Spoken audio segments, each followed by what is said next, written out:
No ar, Minuto da Unicidade, com o pastor Tony de Souza.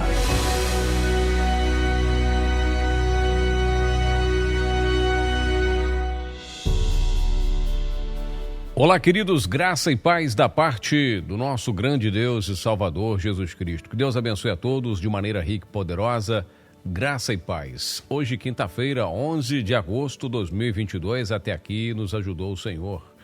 Ontem, quando nós falávamos sobre o Espírito Santo, se é a segunda ou terceira pessoa, eu dizia que falaria algo para os unicistas que me ouvem, baseado num versículo que nós citamos, que está em João, capítulo 14, verso 26, que diz: "Mas o Consolador, o Espírito Santo, que o Pai enviará em meu nome, esse vos ensinará todas as coisas e vos fará lembrar de tudo quanto vos tenho dito."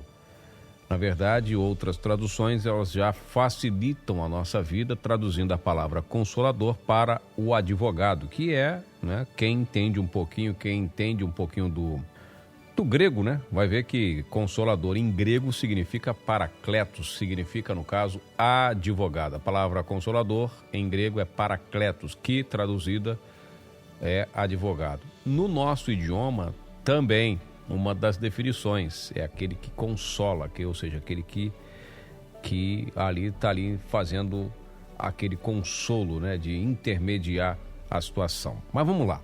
Povo de Deus, uma das características do Espírito Santo, quem tem o Espírito Santo, tem a promessa da verdade, a promessa de que ele faria lembrar, ele vos ensinará todas as coisas e vai fazer lembrar tudo aquilo que Cristo tem dito. Não é uma pessoa à parte de Cristo, tanto é que os discípulos só foram se lembrar de muitas coisas depois de Pentecostes, porque eles não vão vivendo as situações e escrevendo, não, eles viveram. Por exemplo, o livro de Atos, ele foi escrito por Lucas, nem foram eles que escreveram o livro de Atos. Foi o médico que acompanhou Paulo nas suas viagens missionárias quem foi o autor do livro de Atos dos Apóstolos e, é claro, do evangelho que leva o seu próprio nome, o evangelho de Lucas. Então você vê que a história da igreja, ela se desenvolve, ela acontece e muitos anos depois, décadas depois, é Lucas que está escrevendo. Ele viaja para Jerusalém, vai fazer como se fazem hoje os repórteres, hoje não, mas antigamente faziam os repórteres, Fazem, claro. Eu estou fazendo uma crítica à questão do jornalismo que a gente vive, esse jornalismo nos dias atuais. Mas o repórter, o que ele faz? O jornalista investigativo, ele vai até a pessoa, ele vai até os lugares, ele conversa com um, conversa com outro. Esse papel foi feito por Lucas. E aí muitos daqueles relatos vieram. Olha, aconteceu isso, olha, Jesus disse aquilo, olha, aconteceu aquilo outro. E aí a gente vê alguns detalhes da ascensão de Jesus, como que foi. Ele vai até Jerusalém, conversa com Maria, conversa com os apóstolos, entende? A história diz isso. E o Senhor Jesus falou, ele vai fazer lembrar tudo aquilo que eu tenho dito. Nós não fomos contemporâneos dos apóstolos, nós não estivemos com eles ouvindo o que Cristo disse. Então, como nós, unicistas, filhos do Altíssimo, vamos nos lembrar do que Cristo falou? Se nós não estávamos lá com os discípulos, nós não estávamos com eles, nós não estávamos com Cristo manifestado, em carne e osso. Então, como que nós, que recebemos o Espírito Santo de Deus, o Espírito verdadeiro, o Espírito de Cristo, vamos nos lembrar do que ele tem falado? Ouvindo as suas palavras.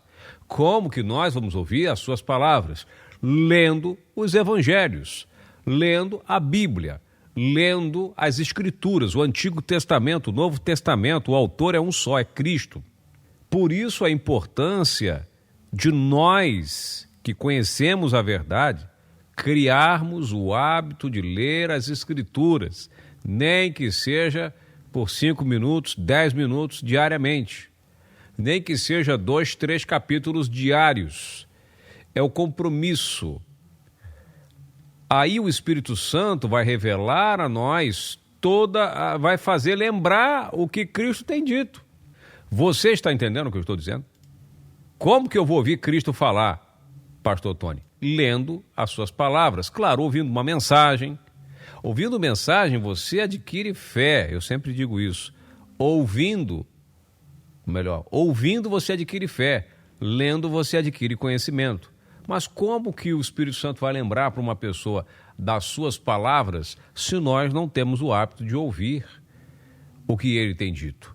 Por isso é importante ouvir todo aquele sermão das bem-aventuranças lá de Mateus 5, ouvir toda a palavra, ouvir os evangelhos, ouvir os salmos, os profetas, a Torá, a lei. Várias pessoas falam para mim, pastor, eu tenho déficit de dificuldade, né, de gravar as coisas, de memorizar as coisas. Eu não consigo memorizar as passagens, não consigo memorizar os versículos. Eu também tenho, acredite se quiser, essa dificuldade. Às vezes eu procuro versículos para ver a memória, eu tenho muita dificuldade em gravar. Se não for o meu contato quase que diário com as Escrituras, diariamente eu tenho que ler para gravar o Minuto da Unicidade, eu tenho que ler para poder ministrar na igreja, então eu tenho que ler as Escrituras. Mas isso não é função do pastor, não. É de todos os irmãos, de todos os unicistas, não importa a sua denominação, a organização da qual você faz parte. O importante é você ler as Escrituras, ouvir o que ele tem falado, porque não bota na conta do Espírito Santo de fazer o que você tem que fazer, o que eu tenho que fazer, o que nós temos que fazer. Não. Ele só vai lembrar aquilo que você tem lido. Sendo assim, fica a questão. Por que eu sei pouco da unicidade de Deus? Por que eu sei pouco sobre o batismo? Por que eu preciso aprender muito mais? Por que eu não me lembro de certas coisas? Porque qual é o seu contato com as Escrituras? Qual é o seu contato? Você tem contato diário com as Escrituras? Ou você leu uma vez de Gênesis a Apocalipse, acha que já leu a Bíblia toda e já é mais do que suficiente? Pois eu já li a Bíblia toda várias vezes, de Gênesis a Apocalipse. E há tesouros que eu ainda procuro, há tesouros que eu ainda encontro lendo novamente. Você está entendendo? Então nós que somos da fé, que conhecemos o seu nome, que conhecemos a sua mensagem e que desejamos ardentemente transmiti-la, nós temos que ter o nosso caderninho, anotar certas questões, anotar o Minuto da Unicidade, se for o caso, mas ler a Bíblia, ler Salmos, leia, você vai encontrar preciosidade. Pastor, mas quando chega a questão de genealogia, eu não entendo absolutamente nada, há certos textos que eu tenho dificuldade, eu tenho um problema na leitura. Com toda a dificuldade que você tem, que você tiver, faça um esforço. De repente, até essas limitações são vencidas e o Senhor é aquele que sonda os esforços da gente. Lembra quando Gideão estava lá malhando trigo no lagar? Sabe o que é o lagar? Ele estava malhando trigo aonde amassava-se a uva. Eles pisavam para amassar a uva, escondido dos midianitas. Era uma dificuldade tremenda. E Deus viu a dificuldade de Gideão. Falou, o Senhor é contigo, varão valoroso, porque ele não parou. Porque tinha limitações e tinha problemas.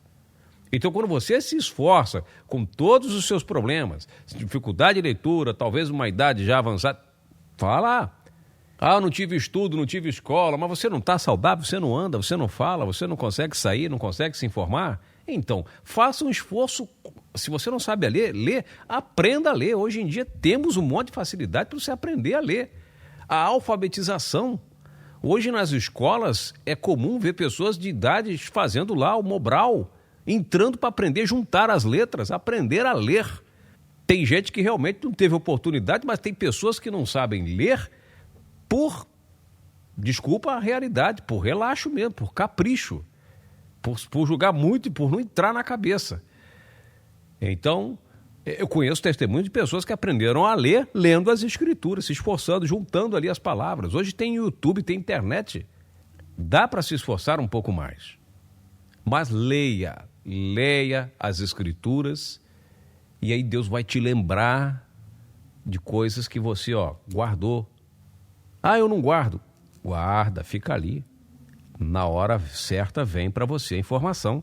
Para você ter uma ideia, você que acompanhou aquele debate lá na rede, eu me preparei todo por um lado, para levar o debate para um lado, mas o debate foi levado para outro lado, que eu tive que buscar ali, o Espírito Santo teve que me dar ali na hora, me lembrar todas as minhas pesquisas de informações que eu tinha guardado no meu subconsciente. E aí o Espírito Santo trouxe à tona ali rapidinho as informações enquanto desenvolvi o debate. Mas eu me preparei para o tema que chegou lá na hora, era outro. Falando da situação da Trindade, mas a pergunta era uma coisa para mim no meu zap, era uma, e lá na TV era outra. Eu falei, olha, mas não foi essa a pergunta. Mas já estou aqui, vou fazer o quê? Entende o que eu estou falando? Mas não falo isso para me louvar. Eu falo de uma experiência que eu vivi. Me preparei para uma situação, me preparei para a questão. Olha, eu vou me preparar aqui, orei a Deus, não fui confiando nas minhas armas, claro, fui primeiramente confiando totalmente no Senhor, e o debate foi levado para outro lado. Mas se não fossem as informações que a gente tem adquirido, como é que Deus vai me lembrar de algo que eu não li? Como é que Deus vai te lembrar da unicidade de Deus se você não estuda isso, você não está nem aí? Então esse é o nosso compromisso, essa é a nossa proposta. Eu estou aqui falando, meus amados irmãos, não é para, não é nada disso, não leve para o lado que não é para ser levado. É para mim também, eu estou falando para você, estou ouvindo aqui o que eu estou dizendo, é para mim também. Estudar diariamente, ler diariamente as Escrituras. Se não, sabe o que vai acontecer? Eu quero pregar domingo, vou pregar na minha igreja, vai para o Google lá procurar sermão de outro pastor, de preferência. Tem gente que pega até sermão de pastor trinitariano para pregar nas suas igrejas. Um absurdo, é um absurdo. É horrível isso. É inadmissível isso. Você pegar sermão de YouTube, de sites de pastor, prontos, sermões prontos, comprar um livro que tem os sermões já prontos.